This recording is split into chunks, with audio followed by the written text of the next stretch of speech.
சொந்தங்களுக்கு வணக்கம். இன்றைக்கி காலையில் பார்க்கும்போது ரொம்ப ஒரு குளிர்ச்சியாக அமைதியாக காலை பொழுது ரொம்பவே அழகாக இருந்துச்சுங்க. அதான் ஒரு மார்னிங் விலாக் எடுக்கலான்னு ஒரு சின்னதாக ஒரு ஷூட் எடுத்துட்டோம். வீட்டை சுற்றி பாருங்கள், எவ்வளோ பசுமையாக அவ்வளோ அழகாக இருக்குது. இந்த மார்னிங் சன்ரைஸை பார்க்கும்போது மனதுக்கு அவ்வளோ அமைதியாக இருக்குது. நம்ம சேனலை சப்ஸ்கிரைப் பண்ணாத நண்பர்கள் சப்ஸ்கிரைப் பண்ணிவிட்டு வீடியோ பாருங்கள். வாங்க வீடியோக்குள்ளே போகலாம்.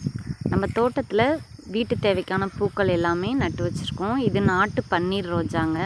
பார்க்க எவ்வளோ அழகாக இருக்குது பாருங்கள். இது மலரும் போதே அவ்வளோ மனம் வீசும். நிறையா பூக்கள் பூக்கும் கொத்து கொத்தாக. பார்க்கும்போதே ரொம்ப அழகாக இருக்கும். பக்கத்தில் போகும்போது வாசனையும் ரொம்ப அருமையாக இருக்கும். மென்மையான வாசனையோடு இது பக்கத்தில் போகும்போதே மனதுக்கு ஒரு தனிப்பட்ட அமைதி கிடைக்குங்க. நேற்று மழை அவ்வளோக்கா இல்லை, அதனால் பனி ரொம்பவே அதிகமாக இருந்துச்சு. அதனால் பூக்கள்லேயும் சரி இலைகள்லேயும் சரி பனி அவ்வளோ அழகாக படர்ந்துருந்துச்சு.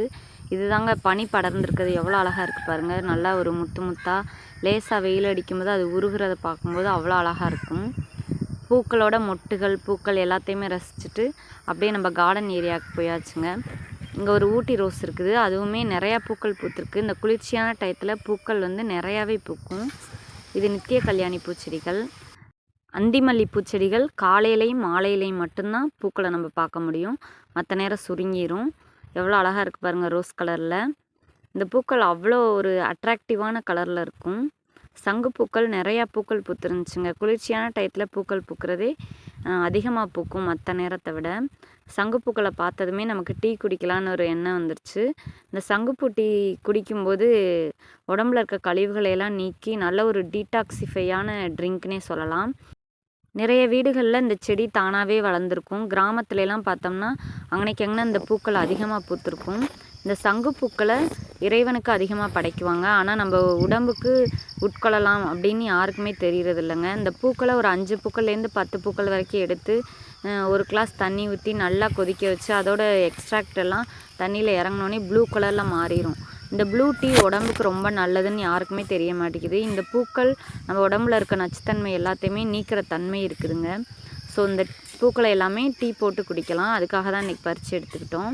இந்த ஒரு பூ மட்டும் இல்லைங்க, நிறையா பூ பறித்து எடுத்து டீ போட்டுட்டோம். கொதிக்க வச்சு வடிகட்டும் போது இந்த மாதிரி தாங்க நல்ல ஒரு ப்ளூ கலரில் இருக்கும். இதில் எலுமிச்சம்பழமும் தேனும் சேர்த்து குடிக்கும்போது ரொம்ப உடம்புக்கு ஒரு டீடாக்சிஃபையான ட்ரிங்க் இது. நச்சுத்தன்மையெல்லாம் நீக்கி உடம்பு புத்துணர்ச்சியோடு வச்சுருக்கும். இதில் வெள்ளை சர்க்கரை சேர்க்கக்கூடாது. தேன் கலந்துக்கிறது தான் ரொம்ப நல்லது. புளிப்பும் இனிப்பும் கலந்த சுவையாக இருக்கும். ரொம்பவே நல்லாயிருக்கும். நீங்கள் ட்ரை பண்ணி பாருங்கள் இந்த பூக்கள் இருந்துச்சுன்னா. இந்த பூக்களை ட்ரை பண்ணி இதோட 10 இன்க்ரீடியன்ட்ஸ் சேர்த்து நம்ம சங்குப்பூ டீ பவுடராகவும் கொடுக்குறோம். அதை வேணுனாலும் வாங்கி ட்ரை பண்ணி பாருங்கள். இந்த வாட்ஸ்அப் நம்பருக்கு நீங்கள் மெசேஜ் பண்ணிங்கனாவே செம்பருத்தி டீ பவுடர், சங்குப்பூ டீ பவுடர் இதெல்லாமே நீங்கள் வாங்கி ட்ரை பண்ணலாம். மார்னிங் நல்ல ஒரு இயற்கையான டீ குடித்து முடித்ததும் அடுத்து நம்ம ஃபார்மில் என்ன ஒர்க் இருக்குதுன்னு பார்க்க வந்துட்டோம். நேற்று வெட்டின தேங்காய் எல்லாமே குமிச்சு வச்சுருந்தோம். அதை எல்லாமே இன்றைக்கி எடுக்க வந்துட்டாங்கங்க. பச்சை தேங்காயே எண்ணி எடுத்துகிட்டு போயிடுவாங்க. இது மாதிரி ஒரு டிராக்டரில் மொத்தமாக எண்ணிடுவாங்க. சின்ன காய்கள் தனியாக பெரிய காய்கள் தனியாக பிறக்கி எடுத்துகிட்டு அதுக்கப்புறம் ஒவ்வொரு காய்களாக எண்ணி அவங்க எடுத்துகிட்டு போவாங்க.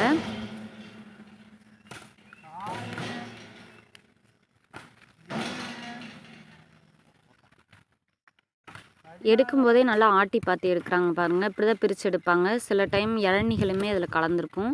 அதை தான் அவங்க நல்லா தண்ணி ஆடுதான்னு பார்த்து எடுக்கிறாங்க.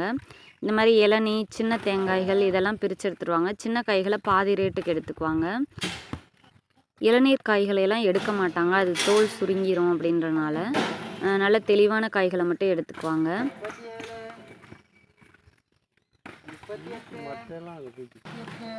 இங்கே பெரிய பெரிய காய்களாக இருக்குது இல்லையா, இது எல்லாமே இளநீ காய்கள். ஒரு 2 குலை 3 குலை அளவுக்கு இளநீ காய்கள் வெட்டி விட்டாங்க போல்.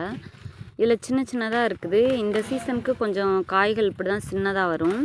அடுத்த சீசனுக்கு கொஞ்சம் நல்லா வரும் மழை பெய்யறனால. இந்த சின்ன காய்கள் எல்லாமே ஒதுக்கி வச்சுட்டாங்க. ஏறக்குறைய காய்கள் எல்லாமே எடுத்தாச்சுங்க. இன்னும் வண்டி கிளம்ப போகுது. இந்த விலாக் எப்படி இருந்துச்சுன்னு உங்களோட கருத்துக்களை கமெண்ட் பாக்ஸில் சொல்லுங்கள். இது மாதிரி நம்ம தோட்டத்தில் நடக்கிற ஒவ்வொரு வேலைகளையுமே விலாகாக போடலாமா என்னன்னு உங்களோட கருத்துக்களை கமெண்ட் பாக்ஸில் தெரிவிக்கலாம். இந்த வீடியோ பிடிச்சிருந்தால் லைக் பண்ணிவிட்டு உங்கள் ஃப்ரெண்ட்ஸ்க்கு ஷேர் பண்ணுங்கள். விவசாயிகள் என்னென்ன பண்ணுறாங்கன்னு கண்டிப்பாக உங்களுக்கு தெரிஞ்சுக்கணும். அதுக்காக நம்ம சேனலை சப்ஸ்கிரைப் பண்ணி ஃபாலோ பண்ணுங்கள். சொந்தங்களுக்கு நன்றி. இன்னொரு வீடியோவில் சந்திப்போம். பாய்.